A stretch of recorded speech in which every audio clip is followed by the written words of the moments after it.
So, as I mentioned, this car has a few modifications, but I think the best thing to do is probably to ask owner Tim to explain. Hi. What have you done to it? Well, I've owned the car quite a long time. I've had it about 9 years. Although it looks very standard on the outside. Yeah, even down to the steel wheels, which I love. Yes, they are. They are a bit of a modification in themselves, which I'll come to in well, about an hour. It originally had pressed steel wheels at the factory because it is a 67, but because it's a roadster, it had narrower ones. They were 4.5 inch wide, whereas these are actually off of a GT, which were 5.5, which allows me to fit 185 tyres. Excellent. Slightly bigger because I need it for the other modifications. It's a 2 litre. It's been brought out to 2 litres with a big valve head and things like that. It's got Lotus twin cam pistons, Piper cam, and lots of the things have been modified over the years. We've got, instead of the original 1.5 inch carbs, it's gone into 3/4 from a Triumph. Originally had Waxstat jets on and converted that to fixed. It's got a Ford 5-speed gearbox, which is much nicer for fast road driving. The original one, this was a 3-synchro car, so it crashed first. That aside, also the spacing between the gears isn't particularly even. So when you go from second to third, there's quite a big jump. But with the Ford 5-speed, it's nicely spaced out, which you'll find on the road. Also quite a few handling modifications,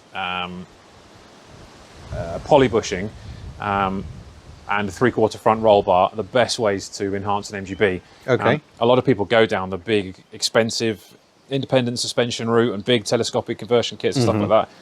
The best way to make them handle well is a set of poly bushes and a slightly bigger roll bar. It just keeps everything in the right place and just takes out a bit of the body roll, and they handle great. Excellent. So is it still on the lever arm dampers? It is on the front. The back has got telescopics on it, just to help with the ride quality a little bit at speed. But the front's still on lever arms. They are slightly stiffer units that the Owners Club produce. They're about 20% stiffer. Okay. What else have we done? I think that's about it, performance-wise. Brakes? But yeah, it's a great car. I actually I bought it blind off of eBay many years ago. I was the only one that bidded on it because the guy had listed it under carpets, not cars. Okay. So it was a bit of a This is find. the nicest carpet I've ever seen. Yeah, yeah. Well, it's had paint since then, and sills and floors. I used it for sort of 3 or 4 years, and then discovered that that things have started to go a bit south in that department. So we have restored it since purchasing it. But another thing that MG Anorex might notice is this isn't quite the right shade of red. This sort of year was a much richer red, darker red, called tartan red. But this actually is the red used on the 2000s era MG, which is it's just a bit brighter and it pops a little bit more. So like flame red. Yes, exactly. Yeah. The newer flame red. I just like the colour, and it just popped a little bit more than the period. Yeah, it just works very nicely with the bright work. Yeah. And when I bought it, it had a different engine in it, not the original numbers. So it's not like I was modifying and matching the car or anything like that. So kind of had been a slow development over the years, and taken on track days and the continent a lot. Just back from a Portugal trip. All the pictures are on our Facebook page. Done loads of stuff, and it gets quite the pounding. So this has been rolling roaded in the past in order to get the needle selection right. Originally these were 95 horsepower. Last time this was on the rollers, it was 120. Ooh.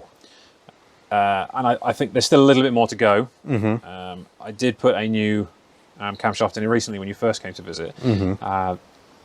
That has improved things, but again, I think with that modification, it could possibly be another needle selection, but the only way in order to get that bang on is to put it on the rollers. Yeah. The classic rollers, that rolling road that I use, is a bit of a drive. Alden in the West Midlands. Okay. They're the ones that built the distributor specifically for it, to get the ignition advance curve right for this particular build. There's a lot of lightened components in the engine as well. There's a lightened flywheel, lightened valve gear, both lifters and alloy valve caps. I was going to say, from the factory, they're not a particularly revvy engine, sort of 5,500, maybe 6,000. Yeah, this is pulling like a like a steam train at 6,000 and it really wants to go. Right. That's where a lot of the power is. So you have my permission to drive it on the door handles, Ho ho! because that's where all the fun is.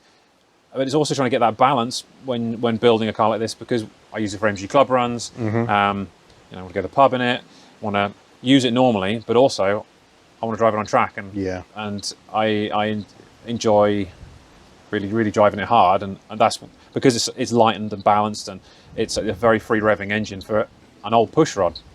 So you'll have fun with that. Excellent.